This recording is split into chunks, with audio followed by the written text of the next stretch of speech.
Hi, thank you for joining us on this Instant Encore video on how to set up content fields for your app so you can add extra information for the event details page in your app. Here you see we have just the sort of basic standard event details page where we haven't set up any content fields to add extra information. We have the default title, we have your default image, you've got the Get Tickets button where you can go in and actually purchase your seats. And you also have the location area which you can click to go to the Google Maps. What you don't see is the custom image. You don't have an about area or notes area. You don't have the program area, performers. You can even add a sponsor and a sponsor URL. So I'm going to show you how you can set that up with Tessitura and Instant Encore. The first inside a three-step process. The first step involves adding content fields to a system table in Tessitura. The second step is mapping the IDs from those content fields into Instant Encore. And then the third step is actually for each event adding the data that you want.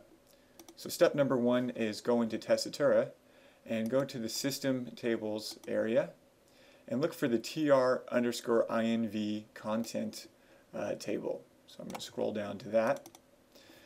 And you might have some existing ones, in which case you can just map the IDs from those existing content fields into Instant Encore. In my case, I want to create some new ones. I don't want to use these same ones. So I'm going to add 4 new content fields. The first one is for the image URLs, and I'm going to call it IE_image URL. You want to name it something descriptive so you can remember what you're looking at later. And then the edit mask is basically what type of content goes in here. If you're just going to be doing text content, such as a URL, you would choose alphanumeric. And of course you want to click the Use Web API so that that data will actually get sent to your app. I'm going to add a couple more fields here. So we'll do the About section, IE_about. And again, I want that to be alphanumeric. And we will add another one for performers, IE_performers. Again, we'll do alphanumeric, Web API. And the last one I'm going to add right now is IE_program. Also alphanumeric, and of course again with the Web API.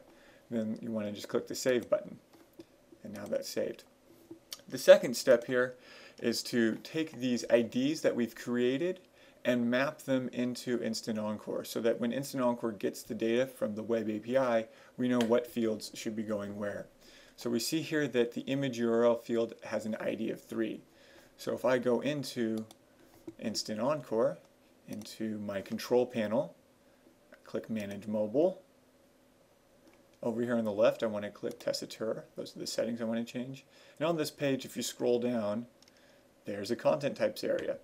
So the image URL had an ID of 3. Let's go back and look at what our other IDs were.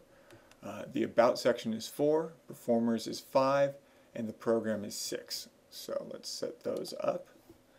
About was 4, Performers is 5, Program is 6. You can see here there's a list of even more content fields you can use. There's some descriptions there, and so there's a lot of customization you can offer. I'm going to click Save Content, very important. And now those have been mapped. So the next step is to actually add the data to the events in Tessitura. So to do that, I'll close out that window and go to Ticketing Setup. And here are all my events. You can add content fields to any level, whether it's the title, production, production season, or performance. Typically, you'll be doing this on the production season or performance level. The reason for using a production season instead of performance is that if you have multiple performances associated with the production season, but you want the same information on the details page for each performance, you can map it just once with the production season. So I'll show you how that's set up. I have this Beethoven and Shostakovich production season, which actually has 2 performances associated with it. You can see there. But I'm just going to add the content fields to the production season, and it will show up on both events. So if I go into the details here and I click Content, and the next thing I'm going to do here is click Add. And I'll start with the image URL. And let me pick one out.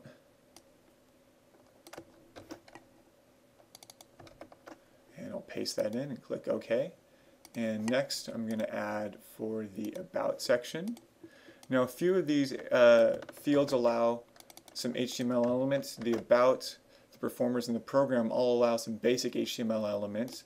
They allow bold, italic, and line break elements. I have an example of that here in a second. So here's the program and the value. So you notice here I've got a line break HTML element so that in the app the Shostakovich Symphony No. 10 will appear on the next line.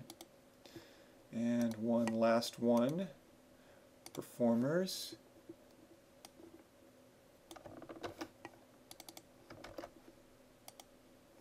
And that has been set now. Very important, make sure to click over on another tab so that your changes are saved. And here you see we have that all set. Just to prove to you that that's all getting set for each performance, if I go into the separate performances here, and I go to their details and click on the content tab, you'll see that they've been added here. And I'll show you a little bit of a trick for that in a second. So now we've added the data, we can actually see this in our app. So if I go back to our app, and I refresh the page, you'll see, boom, now we have an image here, the custom image that we set up. We've got text for the About section, text for the Performers area. You can see the italics there for the conductor and the instrument, and the line break here in the program. So you can see it's pretty easy to set this up, and you can do this for as many events as you want. If you don't include a content field, it just means it won't be rendered. So if we hadn't done the About, it just wouldn't be displayed. So you don't have to do it on every event if you don't want to. One last trick I want to show you is how you can override for an individual event to make it different than the production season. So if I go back into Tessitura, and so now I'm on the March 27th event. So I'm going to add one here for IE About. So I'm going to override what I had there with a little bit of difference. I'm going to add a little bit of extra text here. So let me click the value. So here I have guest appearance, special guest appearance, one night only written here that will also be displayed, but only on the March 27th event, not on the March 28th event. Click OK. Again, save the information. So now you'll see, if I refresh this March 27th event, down here in the About section it says special guest appearance, one night only. But if I look at my March 28th event, it still has the default text. So that's how we can override it. So that shows you how you can set up content fields through Tessitura to help power the event details page of your app. If you have any questions, please let us know, and thank you very much for watching the video.